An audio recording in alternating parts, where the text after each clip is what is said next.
तो आज हम बात करेंगे साक्षी गर्ग की हिस्ट्री ऑप्शनल की कॉपी के बारे में, जिसमें हम देखेंगे साक्षी गर्ग ने कैसे हिस्ट्री ऑप्शनल में क्वेश्चन को टैकल किया और कौन कौन सी गलतियां की जो जिसकी वजह से उनको 250 में से 76 नंबर आए। तो देखते हैं। जैसे कि व्यापक विश्लेषण में उनको दिखाया गया कि आपने सभी प्रश्नों का हल किया है, जो कि सराहनीय है। लेखन शैली और भाषा की स्पष्टता अच्छी है। प्रश्न 6 में आपका उत्तर गलत था। यानी कि बोर्ड में क्या होता है, बोर्ड मेंबर जो होते हैं, सॉरी, जो कॉपी चेकर होता है, वो कॉपी चेक करने के बाद उसका जब विश्लेषण करता है तो उसमें बता भी दिया जाता है आपके द्वारा कौन कौन सी गलतियां की गई है और आपको आगे क्या करना चाहिए। इस हिसाब से उसमें ग्रेड भी दी जाती है। ग्रेड के हिसाब से आपका अगर आंसर अच्छा हो तो ए ग्रेड, फिर बी ग्रेड, ऐसे करके ग्रेड भी कॉपी में दी जा रही है। यहाँ पर मैपिंग की जो मैपिंग के जो क्वेश्चन थे, जिसमें पहले क्वेश्चन ये मध्यपाषाण काल से रिलेटेड था, बागोर वाला, जिसमें इनको 1.5 नंबर मिला है। हर एक क्वेश्चन लगभग 2.5 नंबर का होता है। लगभग 20 क्वेश्चन होते हैं जो कि 50 नंबर के होते हैं, तो उनको इनमें 1.5 नंबर मिला है। आगे इनको ऐसे ही 1 नंबर मिला है।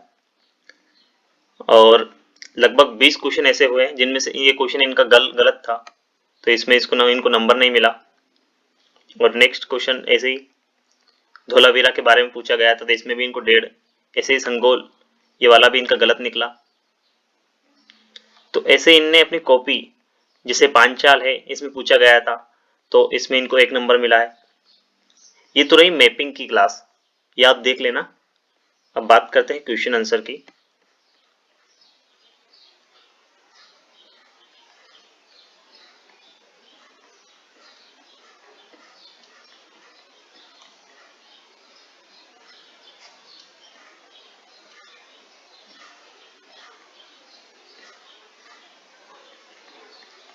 ये रहा पहला क्वेश्चन। तो मेंस के क्वेश्चन में हड़प्पा संस्कृति के क्रमिक विकास के बारे में, उद्भव के बारे में पूछा था कि किसी बाहरी प्रभाव के कारण से इस सभ्यता का उद्भव हुआ था। तो इन्होंने यहाँ पर इसकी जो भूमिका बताई थी, साहित्यिक साक्ष्यों के अभाव में अपर्याप्त पुरातात्विक साक्ष्यों के कारण हड़प्पा कालीन सभ्यता के उदय के संदर्भ में इतिहासकारों के बीच मतैक्य का अभाव है। तो इनकी जो डेफिनेशन थी वो काफी अच्छी थी, इसलिए इनको इस डेफिनेशन में यहाँ पर गुड मिला है। और इसके भी नंबर लगभग 1.5 नंबर इस डेफिनेशन के इनको मिलता है। बस इनने इस क्वेश्चन में गलती क्या कर दी थी, जब इन्होंने यहाँ पर कंपेयर किया था मेसोपोटामिया की सभ्यता के साथ हड़प्पा सभ्यता को, तो इन्होंने मेसोपोटामिया की जो मुद्रा है यहाँ पर वो चौकोर बता दी थी। तो ये चौकोर जो मुद्रा है ये हड़प्पा सभ्यता की थी। और यहाँ पर जो हड़प्पा सभ्यता की इनने मुद्रा जो है बेलनाकार बता दी थी, जो कि मेसोपोटामिया की थी। यानी कि यहाँ पर इन एक दूसरे का उल्टा अपोजिट कर दिया था उसको। और जहां जहां गलतियां रही है उन पर इन्होंने गोले भी लगाया गया है इनकी। ऐसे ही यहाँ पर इन्होंने मैपिंग का भी काम किया है इसमें। ये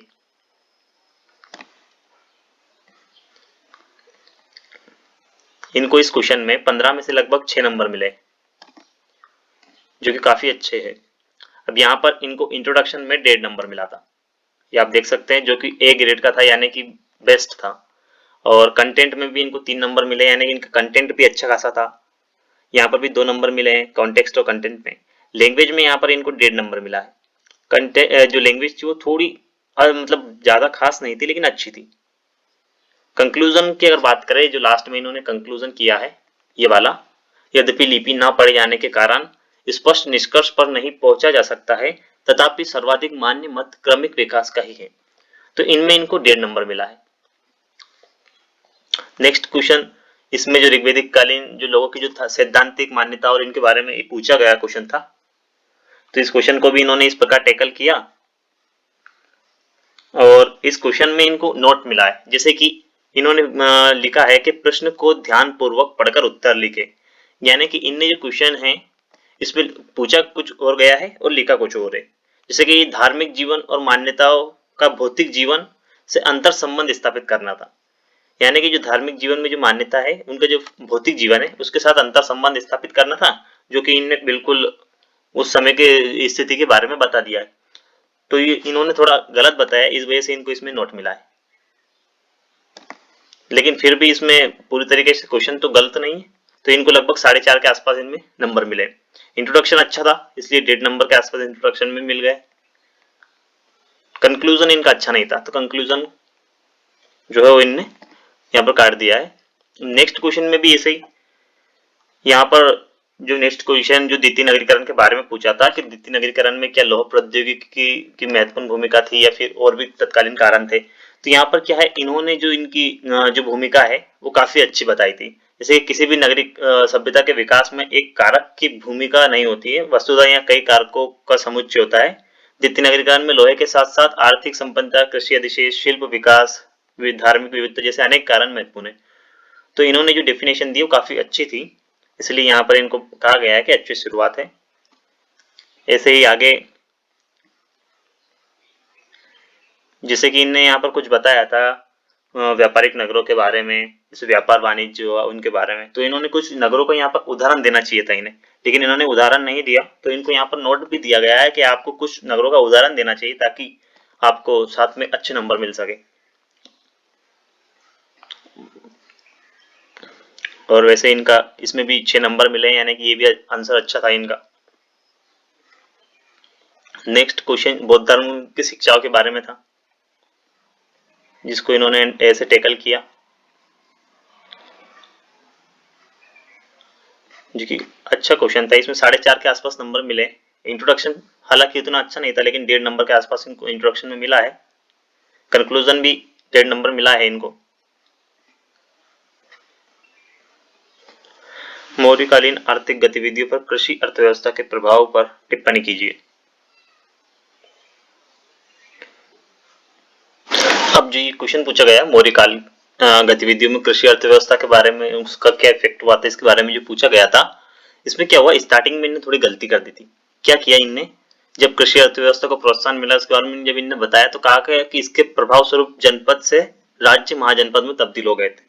तो यहाँ पर इन्होंने बताया कि ऐसा मौर्यकाल से पहले हो चुका था, यानी कि मौर्यकाल से पहले जो जनपद थे वो महाजनपद में तब्दील हो चुके थे, जो कि इनने थोड़ा यहाँ पर ये गलती कर दी थी। उसके बाद में नेक्स्ट इसके नीचे यहाँ पर इन्होंने इस डायग्राम के थ्रू इनको समझाया है व्यापार, कृषि, अधिशेष अर्थव्यवस्था, यानी कि डिक्लाइन कैसे हुआ, कैसे अर्थव्यवस्था, शिल्प, कला, व्यापार के बारे में।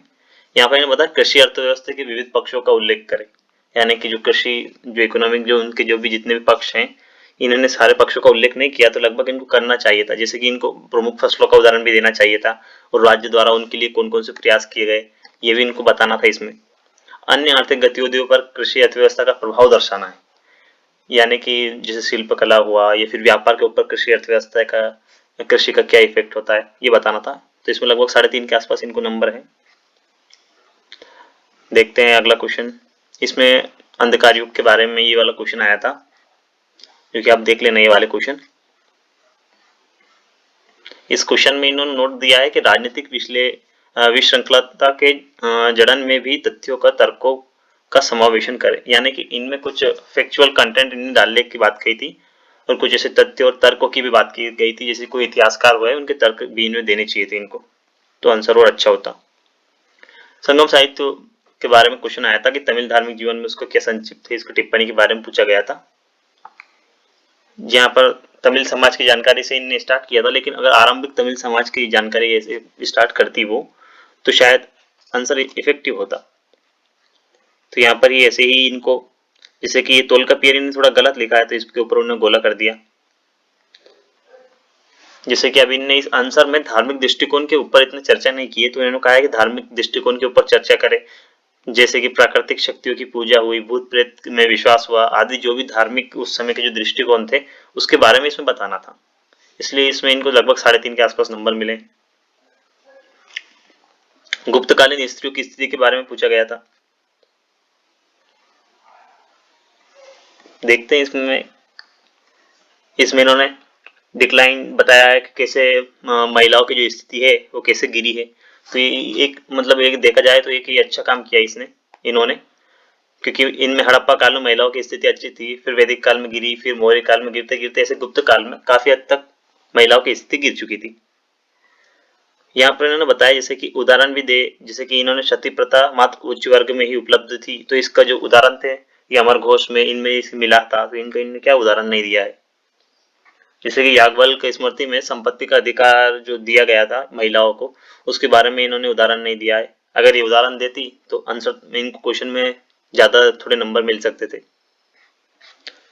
जैसे नेक्स्ट मौर्य काल के व्यापार और आकस्मिक रूप से विकसित नहीं हुआ, जैसे इनके बारे में पूछा था इन्होंने, व्यापार के बारे में, तो आप इसको देख लेना।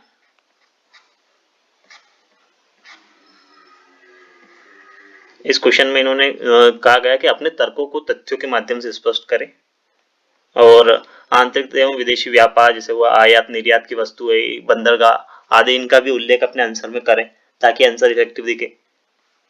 तो इसमें भी लगभग इनको 4 साढ़े 4 के आसपास ऐसे नंबर मिले हैं। हाँ, मौर्योत्तर काल की गतिविधियों और धर्म और कलाकृतियों के बारे में जो क्वेश्चन आया था, इसकी इन्होंने शुरुआत अच्छी करी थी, कंटेंट जो था क्या भूमिका जो थी इसकी ये अच्छी थी, तो स्टार्टिंग अच्छी हुई यहाँ से। लेकिन दिक्कत यह है कि इन्होंने जो क्वेश्चन में जो पूछा गया था वो इन्होंने क्वेश्चन में नहीं लिखा। ये जो पूरा जो कंटेंट लिखा ये बिल्कुल गलत था। जिसे देखते हैं अपन बाद में, इन्होंने नोट दिया है कि मौर्य काल की कलात्मक गतिविधियों को पूछा है और आपने मौर्य काल का उल्लेख किया है, यानी कि पूछे इसमें मौर्य काल की कलात्मक गतिविधियों के बारे में गया था, लेकिन इनने बस इसमें मौर्य काल का उल्लेख कर दिया, तो क्वेश्चन पूरा गलत हो गया। लेकिन इनको इसमें 1.5 नंबर मिला है, तो वो 1.5 नंबर इनको इस भूमिका की वजह से मिला है। जो इन्होंने भूमिका दी थी इसमें, ये भूमिका कहीं सही थी, इस वजह से 1.5 नंबर इनको भूमिका के बारे में मिल गया है और बाकी आंसर पूरा गलत है। इससे मतलब ये समझ आता है कि चाहे क्वेश्चन का आंसर पता हो या नहीं, लेकिन उसको लिख के मतलब क्वेश्चन छोड़ना नहीं चाहिए कोई सा भी। नेक्स्ट, अब यहां पर इन्होंने ये गुप्त काल की व्यापारिक समृद्धि के बारे में, इसके बारे में क्वेश्चन आया था। यहाँ पर उन्होंने व्यापार अर्थव्यवस्था के बारे में बताया, कैसे कैसे व्यापार अर्थव्यवस्था हड़प्पा सभ्यता में के बाद में वैदिक काल में आते हुए गिर जाता है। यानी ग्राफ बनाकर फिर 6वीं शताब्दी में व्यापार में बढ़ोतरी होती है, फिर मौर्य काल में होती है, मौर्योत्तर काल में फिर व्यापार बढ़ता है, लेकिन गुप्तोत्तर काल में व्यापार घट जाता है। तो ऐसा क्यों होता है? वो इसके पीछे वो रोमन साम्राज्य का विघटन की बात थी, विघटन हो जाता है, उस वजह से व्यापार को धक्का लगता है, नगरीय व्यवस्था थी वो भी गिर जाती है। तो इसके बारे में इसमें बताया गया है इन्होंने। लेकिन क्या गुप्त काल की व्यापारिक समृद्धि और आर्थिक प्रगति का उल्लेख इन्होंने इन आंसर के कंटेंट में नहीं किया है, तो इन्होंने बताया, इसे इनको इसमें 5 नंबर मिले। भूमिका इनकी अच्छी थी, यानी कि जब आप इंट्रोडक्शन लिखते हैं तो इंट्रोडक्शन इफेक्टिव होना चाहिए, वहीं से जो कॉपी चेकर होता है उसके दिमाग में आपके लिए छवि बन जाती है कि इन्होंने क्वेश्चन कैसे लिखा होगा। अब यहाँ पर स्वर्ण युग के बारे में पूछा गया था, गुप्त काल के स्वर्ण युग और अवधारणा वाली जो धारणा है इसके बारे में पूछा गया है, तो इनने काफी अच्छा इसका जो है ये लिखा है, आप इसे पढ़ लेना धीरे धीरे वीडियो रोक रोक कर। यहाँ पर बताया गया कि स्वर्ण युग की जो अवधारणा के पक्ष में भी थोड़ा विस्तार से उल्लेख करें, यानी कि जब इन्होंने स्वर्ण युग की अवधारणा जो दी है इसके विपक्ष में ज्यादा बताया है, तो इन्होंने कहा है कि हमको थोड़ा नेगेटिविटी नहीं लेके चलना है, थोड़ा इसके पक्ष में भी बताना है।